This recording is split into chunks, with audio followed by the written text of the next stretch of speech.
Muito bom dia, amados irmãos e irmãs, sejam muito bem-vindos à reflexão do Evangelho deste domingo. É o Evangelho de Marcos, capítulo 7, versos de 31 a 37. Jesus e os deserdados da vida. O objetivo básico deste Evangelho, que é o Evangelho de Marcos, é responder à pergunta: quem é Jesus? A partir daquilo que ele fez e ensinou. Sendo um texto de catequese, Marcos quer, ao mesmo tempo, mostrar o que significa tornar-se cristão, isto é, ser discípulo de Jesus. A resposta vai sendo dada aos poucos, à medida que as pessoas se comprometem com o projeto de Deus, atuando uma prática libertadora que traduz a presença e a ação de Deus na história. Só assim as pessoas acabarão descobrindo e confessando que verdadeiramente este homem é filho de Deus. O texto deste domingo nos apresenta Jesus percorrendo regiões pagãs, Tiro, Sidônia e a região da Decápole. Com essas informações, Marcos quer mostrar que aos que iniciam sua caminhada de discípulos, o interesse que Jesus teve para com os pagãos, fazendo deles membros da família de Deus. De fato, o Evangelho de Marcos se destinava, enquanto texto de catequese, a pagãos dispostos a abraçar a fé. No primeiro ponto, Jesus é aquele que abre os ouvidos e a boca das pessoas. Em território pagão, Jesus se encontra com uma pessoa surda que falava com dificuldade. Trata-se de pessoa incapaz de ouvir, de dar seu consentimento, de testemunhar. Jesus leva essa pessoa para fora da multidão. Muitos estudiosos indagaram qual seria o sentido desse gesto. Será que ele está querendo esconder sua receita ou suas receitas curativas, sem permitir que outras aprendam como fazer o mesmo?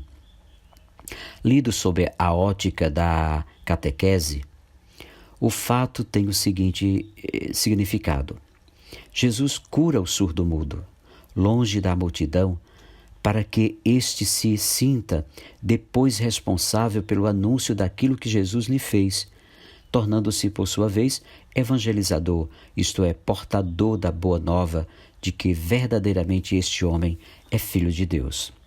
Jesus cura o surdo-mudo, tocando-o. Coloca-lhe os dedos nos ouvidos e com a saliva lhe toca a língua. A saliva sempre teve, no mundo antigo, caráter terapêutico. Por outro lado, também o contato de Jesus com o surdo-mudo é importante. Na história rabínica de milagres, conta-se que Elias curou a dor de dente que certo rabino suportava há 13 anos, colocando-lhe o dente com o dedo, tocando-lhe o dente com o dedo. Assim disse a vara de Arão.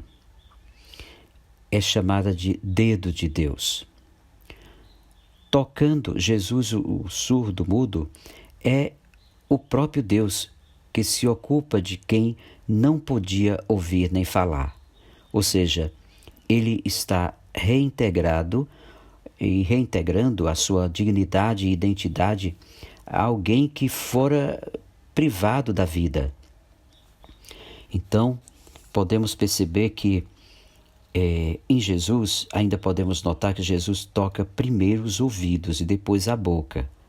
A catequese é primeiramente escuta, assimilação e a seguir, como consequência, é anúncio. Mas não são os gestos de Jesus que curam o surdo-mudo, e sim sua palavra. Depois que Jesus ordenou: abre-te, é que seus ouvidos se abriram e sua língua se soltou, e ele começou a falar sem dificuldade. É possível não testemunhar? Após ter curado o surdo-mudo, Jesus ordena à multidão que não espalhe a notícia. O surdo-mudo curado anuncia à multidão o que Jesus significa para ele, e esta, por sua vez, espalha a notícia aos outros. Quanto mais ele recomendava, mais eles divulgavam. Um segundo ponto, o terceiro ponto aqui podemos dizer, Jesus é aquele que cria o mundo novo. A multidão proclama que Jesus tem feito bem todas as coisas, aos surdos fez ouvir e aos mudos falar. Essa proclamação recorda duas coisas. Em primeiro lugar, relembra o projeto de Deus na criação. Depois de ter criado todas as coisas, Deus gostou do que fez e viu que estava tudo muito bem feito. Em segundo lugar, evoca Isaías 35:4. Tudo isso é atribuído a Jesus. Ele vem de Deus e traz a salvação. Portanto, quem é Jesus? É aquele que cria mundo novo. É aquele que, vindo de Deus, devolve vida e liberdade aos oprimidos. O Evangelho de Marcos é um alerta para os que se dizem cristãos. De fato, ao longo desse Evangelho, os discípulos de Jesus são lentos em compreender e lentos também no compromisso.